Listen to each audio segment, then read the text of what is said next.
Hi, my name is Lucas Slauson, and today I'm going to be talking about the importance of the freedom of speech, specifically in the United States. An American's right to vocally express themselves is encapsulated in and protected by the First Amendment to the Constitution, which states, quote, "Congress shall make no law respecting an establishment of religion or prohibiting the free exercise thereof, or abridging the freedom of speech or of the press, or the right of the people peaceably to assemble and to petition the government for a redress of grievances," end quote. Other nations that we may consider free or a democracy or a republic like ours, such as Canada or the United Kingdom, have abridged their citizens' right to freedom of speech. These changes in legislation are typically driven toward restricting someone's ability to produce hateful or prejudiced rhetoric that is often thought of as a generator of violence and disdain among groups, specifically minority groups. There's positive intentions behind these new legislations, but who defines what is and isn't right to say? I personally get uncomfortable with the question of what should we allow people to say? It feels a little dystopian. I believe that the right to freedom of speech should not be further abridged in the United States. Now, there are some forms of speech that are not protected by the First Amendment in the United States, even today. For example, you cannot incite violence or encourage someone to commit suicide. These are direct calls to action or advocation for those actions, criminal actions. Schenck versus United States in 1919 ruled that if speech conveyed, quote, "clear and present danger," end quote, laws limiting speech were justified. This did not, however, criminalize mere advocacy.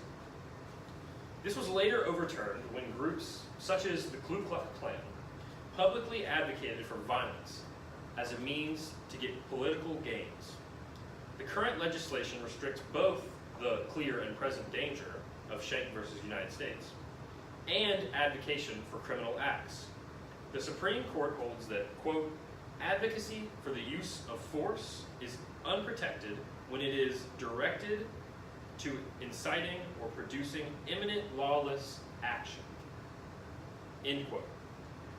These legislations are good because they are written with the right of free speech and the protection of the speaker in mind. Bless you. Thank you.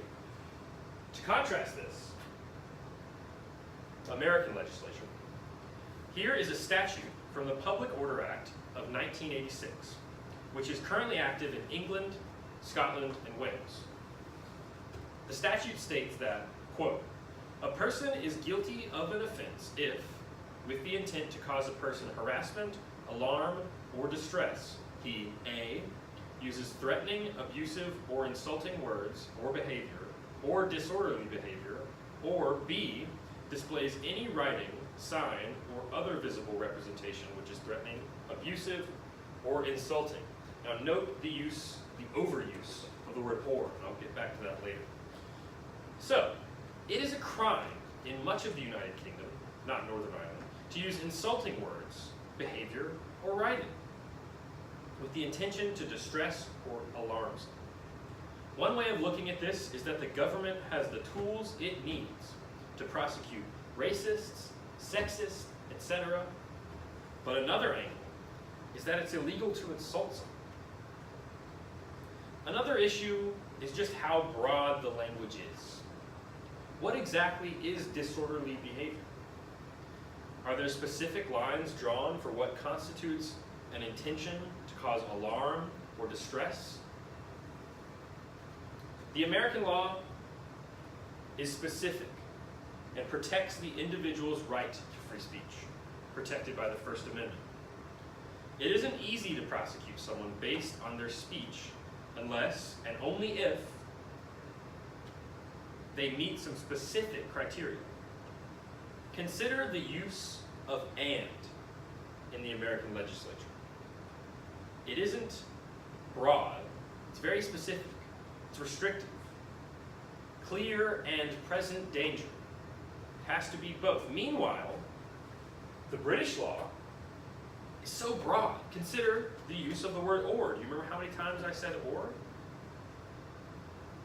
If threatening speech or visuals, or abusive speech or visuals, or insulting speech or visuals is intended to cause harassment or alarm or distress, then it's a punishable offense. It's very broad and inspecific and unclear.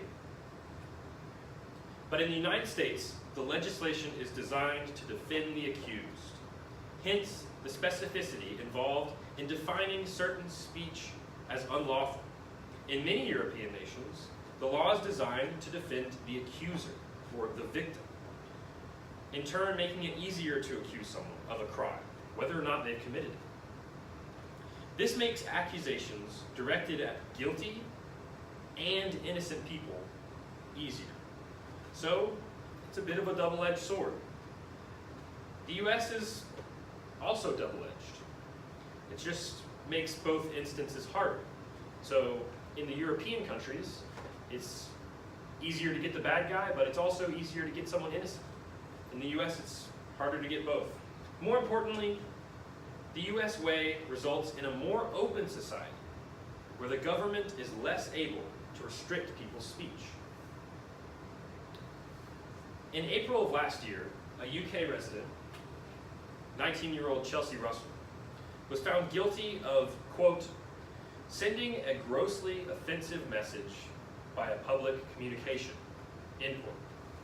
She posted on her Instagram lyrics to Snap Dogg's I'm Trippin', which goes, quote, kill a snitch, N-word, and rob a rich, N-word, end quote. She was given an 8-week community order, placed on an 8-week curfew, and told to pay costs of £500 and an £85 victim surcharge, which was paid to the accuser in the case. Now, I don't think necessarily that it's right for her to post those lyrics and use that word, but should it be illegal? I'd say no, and err on the side of more freedom of speech over less. I advocate, instead, for culturally enforced restrictions on things like this. Make it taboo to say racist and sexist things, etc. I don't think it should be illegal. It would be more harm than good that way. In conclusion, I believe that the United States law regarding free speech is sufficient the way it is. The current restrictions on speech are reasonable and comprehensive and should not be expanded. Any more restriction resembling the laws of the United Kingdom, for example, would do more harm than good by abridging the American right to free speech, as outlined in the First Amendment. Freedom of speech is more than meets the eye. It's the freedom to think, to exchange, and evaluate ideas.